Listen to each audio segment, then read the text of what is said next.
जब से ये सरकार सत्ता में आई है उसमें यहाँ के प्रधानमंत्री ने एक संदेश दिया एक हॉस्पिटल का उद्घाटन करते समय कि प्राचीन भारत में भी कोई प्लास्टिक सर्जन रहा होगा जिसने मनुष्य के शरीर पे हाथी का सिर लगाया।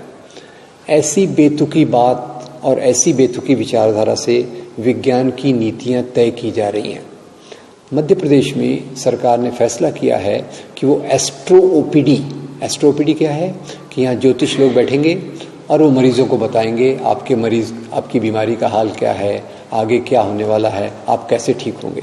तीसरा, केंद्रीय सरकार ने एक कमेटी बनाई है जो पंचगाव्य यानी क्या? पंचगाव्य यानी गाय का गोबर, गाय का पेशाब, दूध, दही और घी, इनको मिला के पंचगाव्य बनाया जाता है। दावा ये है कि बहुत सारी बीमारियों का इलाज है। इसके लिए उन्होंने एक प्रकार का रिसर्च शुरू किया है। फिर कई बातें सुनने को मिल रही हैं कि हमारा प्राचीन काल में पुष्पक विमान थे, प्राचीन काल में ये हमारी जो टेक्नोलॉजी थी। एक मंत्री जी ने कहा कि राइट ब्रदर्स के पहले एक भारतीय ने विमान की खोज की।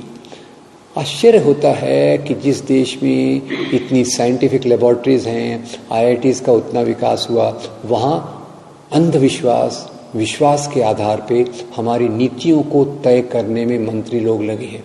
आज हमारे भारतीय संविधान में एक धारा है, एक डायरेक्टिव प्रिंसिपल है। डायरेक्टिव प्रिंसिपल क्या है कि सरकार और सब लोग यहाँ वैज्ञानिक सोच को प्रचलित करेंगे, साइंटिफिक टेम्पर को मजबूत करेंगे। लगता है ये सरकार और इस सरकार के पीछे की राजनीतिक ताकत, इनको साइंटिफिक टेम्पर से कोई लेना देना नहीं है। ये मान के चलते हैं कि पुरानी ग्रंथों में सभी ज्ञान है। मैं ये मानता हूँ भारत में भी कई वैज्ञानिक चीज़ों का विकास हुआ। चरक ने बहुत योगदान किया, सुश्रुत ने बहुत योगदान दिया, आर्यभट्ट ने बहुत योगदान दिया, पर वो योगदान एक वैज्ञानिक आधार पे हैं। जो कल्पना के आधार पे कि मनुष्य के सिर पे आप हाथी का सिर लगा दीजिए, ये बहुत सुंदर कहानी है, पर इसको सच्चाई मान के नीतियों को ऐसा तय किया गया तो हमारे देश ने पिछले 60 साल में विज्ञान के क्षेत्र में जो प्रगति की है वो एक उल्टी दिशा में जा सकती है। ये खतरा हमें नोट करना चाहिए। 1942 में MS गोलवलकर जो RSS के दूसरे सरसंघ चालक थे, जब क्विट इंडिया मूवमेंट चल रहा था तब वो सरसंघ चालक थे। उन्होंने उस समय एक पत्रक जारी करके सभी शाखाओं को कहा कि जो भी लोग RSS से जुड़े हैं उन्होंने अपने नियमित शाखा का काम चालू रखना चाहिए। ऐसा कुछ भी न करना चाहिए जिससे अंग्रेज लोग हमारे से नाराज हों।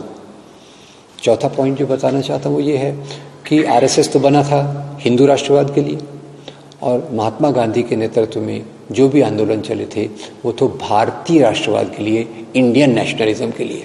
इसलिए इंडियन नेशनलिज्म से जुड़े हुए किसी भी आंदोलन में न तो मुस्लिम लीग ने हिस्सा लिया, न हिंदू महासभा RSS ने हिस्सा लिया।